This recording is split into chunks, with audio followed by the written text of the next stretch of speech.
Hello student, I hope आप सब अच्छे होंगे और अपने एग्जाम की प्रिपरेशन अच्छे से कर रहे होंगे।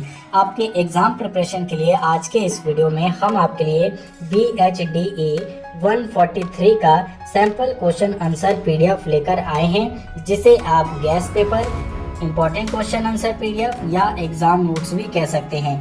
आपको बता दें, इस पीडीएफ में आपको 3 सेट सॉल्व पेपर दिया जाएगा, जो कि आपके मोस्ट इंपॉर्टेंट क्वेश्चन आंसर्स के होंगे। इसमें जो है टोटल आपको around 15 to 20 questions with answer देखने को मिल सकते हैं, और ये सभी क्वेश्चंस के एग्जाम में आने के काफ़ी ज़्यादा चांसेस है। तो एक एक करके हम सभी क्वेश्चन और उसके आंसर्स को देखेंगे। अगर आप इस वीडियो को देखने के बाद इस पीडीएफ को परचेज करना चाहें तो दिए गए व्हाट्सएप नंबर पर मैसेज करके आप इस पीडीएफ को भी परचेज कर सकते हैं। साथ ही साथ आपको बता दें, BHDE 143 का हमारे चैनल पे प्रीवियस ईयर के क्वेश्चन पेपर का कंप्लीट एनालिसिस किया गया है, तो उसको भी आप एक बार जाके जरूर चेक कर ले। तो पहला क्वेश्चन कुछ इस प्रकार से आपसे पूछा जा सकता है, दो बैलों की कथा की नैतिकता स्पष्ट कीजिए। तो आपके इस सब्जेक्ट कोड में एक कथा दी गई है, दो बैलों की कथा, तो उस कथा की नैतिकता को आपको स्पष्ट करना है। देखिए, नैतिकता के बारे में ये जो क्वेश्चन पूछा जा रहा है, अगर आपने इस कहानी को पढ़ा होगा तो यहाँ पे जो दो बैलों की कथा है, इसमें हीरा और मोती नाम के दो बैल होते हैं, जो कि अपनी नैतिकता को, या कहें कि उनका जो जीवन था किस प्रकार का था, अपने अस्तित्व को किस प्रकार से वो बचाए रखने का प्रयास करते हैं, उनका व्यवहार किस प्रकार का था, ये कहानी आपको काफ़ी कुछ स्पष्ट करेगी।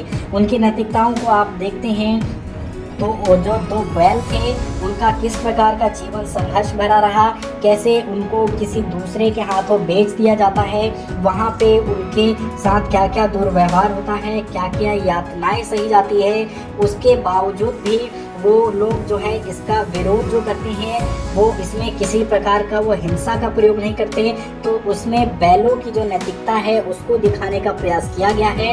इस कहानी में एक जिक्र आएगा कि जब दो बैल ये आपस में बात कर रहे होते हैं, तो एक बैल दूसरे से कहता है कि अगली बार अगर उसके मालिक ने उसको मारा तो वो भी उसको एक दो लगा देगा। यानी बैल उसको लात मारने की बात कर रहा था, लेकिन दूसरे जो बैल था उसको नैतिकता अपनी दिखाता है और उसको समझाता है कि हमें ऐसा नहीं करना चाहिए, क्योंकि हमारा जीवन इस प्रकार का नहीं है कि हम जो है द्वेष में आकर बदला लें। और एक जगह पे वो जिक्र करता है कि हमारी जाति जो है, यानी जो बैल जाति है, उसकी स्वाभाविकता को, उसके व्यवहार को ये सूट नहीं करता है। तो इस प्रकार के कई जगह पे तार्किक और नैतिकता और उनके चरित्रों के बारे में विस्तार पूर्वक वर्णन आपको इस कहानी में देखने को मिलेगा। जब इस कहानी को पढ़ेंगे तो बहुत ही इंटरेस्टिंग कहानी है, तो इसे आप जरूर पढ़ लें। इससे रिलेटेड एक क्वेश्चन आपको जरूर देखने को एग्जाम में मिलेगा। अगला क्वेश्चन भी दो बैलों से रिलेटेड हो सकता है। दो बैलों की कथा कहानी संघर्ष और मुक्ति की कहानी है। तो ये पहले क्वेश्चन से ही रिलेट कर रहा है। पहले क्वेश्चन में ही मैंने आपको बताया कि इनका जीवन कितना संघर्ष भरा रहा था, इन्होंने बहुत सारी यातनाएं सही, इनको मार पिटाई का सामना करना पड़ता था, इनको प्रॉपर जो है चारा वगैरह नहीं दिया जाता था। तो ये कहानी उस समय को स्पष्ट करती है। उस समय से अर्थ है यहाँ पे जो दौर चल रहा था 1931 का, तो उस समय हमारे देश में किस प्रकार के राष्ट्रीयवादी आंदोलन चल रहे थे, किस प्रकार का संघर्ष चल रहा था। तो इसी कहानी को कहानी के रूप में प्रेमचंद्र ने हमारे उस देश की व्यवस्था को, स्थिति को बताने का प्रयास किया था। तो इसे भी आप अच्छे से पढ़ लेंगे। नेक्स्ट क्वेश्चन हो सकता है आपका, दो बैलों की कथा कहानी का कथानक स्पष्ट कीजिए। तो इसी प्रकार से यहाँ पे सभी क्वेश्चंस और उनके आंसर दिए जा रहे हैं, जिनको आप अगर कर लेते हैं तो एग्जाम में आपके इजीली पासिंग मार्क्स आ जाएंगे। अगले क्वेश्चन की तरफ बढ़ते हैं। जो आपसे नेक्स्ट क्वेश्चन पूछा जा सकता है वो कुछ इस प्रकार होगा,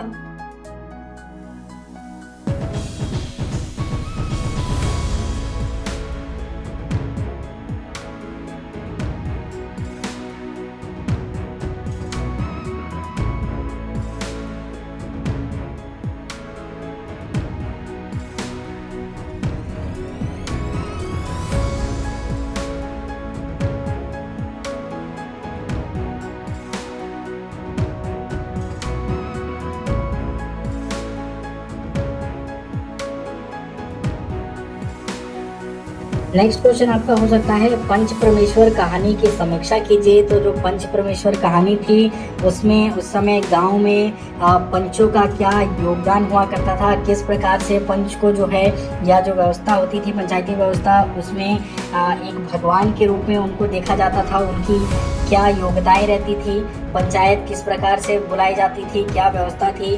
और इसमें जो एक हमें पंचायती व्यवस्था देखने को मिलती है उसका आपको जिक्र करना होगा। और जो कहानी में जो जिसको सज़ा सुनाई जाती है शेख लल्लू चौधरी जो था उसको किस प्रकार का इसमें योगदान रहा, ये सारी चीज़ें आपको इसमें लिखनी होगी। तो ये क्वेश्चन भी इम्पोर्टेंट है। इसी से रिलेटेड पंच परमेश्वर कहानी का कथनांक स्पष्ट करना होगा। ये एक नेक्स्ट क्वेश्चन आपसे पूछा जा सकता है। पूस की रात से अक्सर हमें क्वेश्चन देखने को मिलते हैं, तो पूस की रात को भी आप जरूर करें। प्रीवियस ईयर क्वेश्चन पेपर में भी पूस की रात चैप्टर से एक क्वेश्चन बना था और इस बार भी वो पूछा जा सकता है, तो उसको आप ज़रूर कर लेंगे। आई होप आपके लिए ये वीडियो यूज़फुल रहेगी। किसी और सब्जेक्ट का अगर आप सैम्पल क्वेश्चन पेपर देखना चाहते हो तो कमेंट कर दें। इसी तरह की और वीडियोज़ के लिए हमारे चैनल को सब्सक्राइब करना ना भूलें। Thanks for watching.